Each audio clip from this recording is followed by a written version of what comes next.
Hello and welcome to this PowerPoint presentation created by me, Kyle Cotter.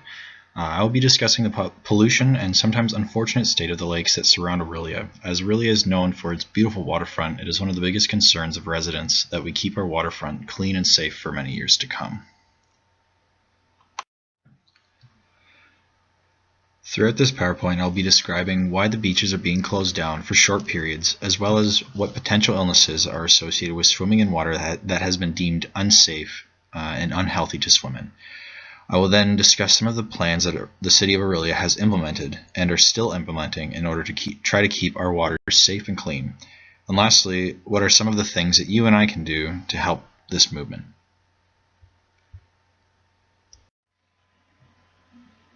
So first question, why are beaches being closed temporarily? Well, there are more than a few factors that contribute to this ever-growing issue.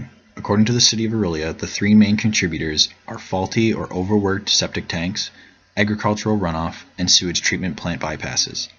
These three contributors put massive amounts of phosphorus and nitrogen, amongst other pollutants, into our water systems. Phosphorus and nitrogen are naturally occurring elements found in aquatic ecosystems. When excess amounts of these elements are placed into a river, stream, or lake, it promotes algae to grow more rapidly than the ecosystem can break it down. This can eventually form what is known as an algal bloom, which can significantly reduce or eliminate the oxygen in the water, causing fish and other aquatic life to die off. This can harm people as well due to the increase in nutrients in the water, can cause sickness by eating the infected wildlife or drinking the water itself. Some other things that are contaminating the water are elevated levels of E. coli. This is caused by animal feces and waste that get into the water. Unfortunately, around all the lakes in Orillia live hordes of geese, which leave droppings all over the grass and of course on the beaches and in the water. This is a factor that we cannot change and will have to be taken into account when considering a treatment plan. Lake Simcoe, near Kitchener Park, used to be an excellent place to swim, but enormous amounts of geese that nest there, as well as a sewage treatment plant and garbage dump, are all contributing to the state of the beaches, and now you can't even swim in that area of the lake. The beach is overrun with geese and overgrown to no repair.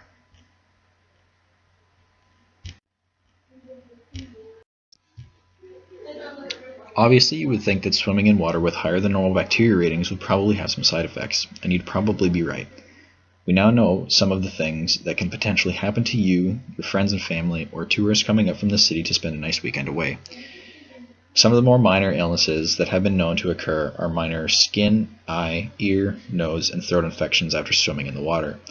This could possibly be avoided if the swimmer didn't completely submerge their head and face, although any skin in contact with the water could potentially be at risk of infections. No one likes it, but diarrhea is a very common illness after swimming in contaminated water. This could be a result of someone drinking or accidentally swallowing the water. This could be avoided as long as you knew the sign was there, stating what was wrong with the water and to know that you shouldn't swim in the water or drink it. Lastly, wound infections, such as having a tore up knee after falling off your bike and then going swimming, will put you at risk of developing an infection in this area.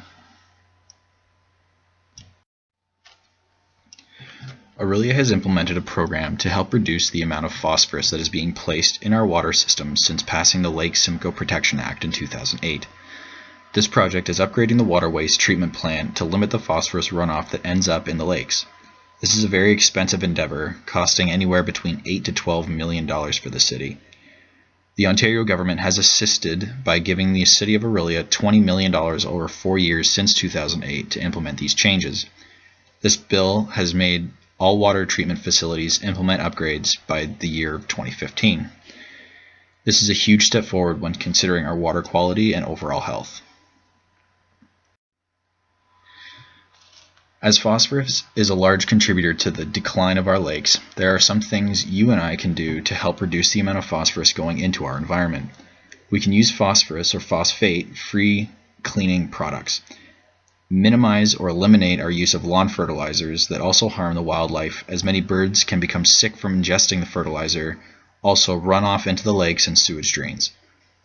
Washing your car in the driveway and allowing the soapy, dirty water to wash away into the sewers is another thing that should be avoided as much as possible. Of course, there are signs everywhere when you walk your four-legged best friend to please clean up after them.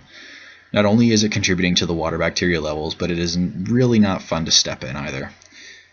Lastly, avoid using household garbage disposals, as the small amounts of phosphorus in your food can contribute to the problem of our polluted lakes. It may not seem like much for one time, but over the course of a year, you could throw away hundreds of pounds of food through the disposal. Then multiply that number by all the neighbors, and it does not take long to reach the thousands of pounds. So remember that when you walk along the lake, wherever you may live, to pick up after yourself and your companions as much as humanly possible, and really try to be mindful of how your small actions can make a huge impact in the environment around you. Thank you.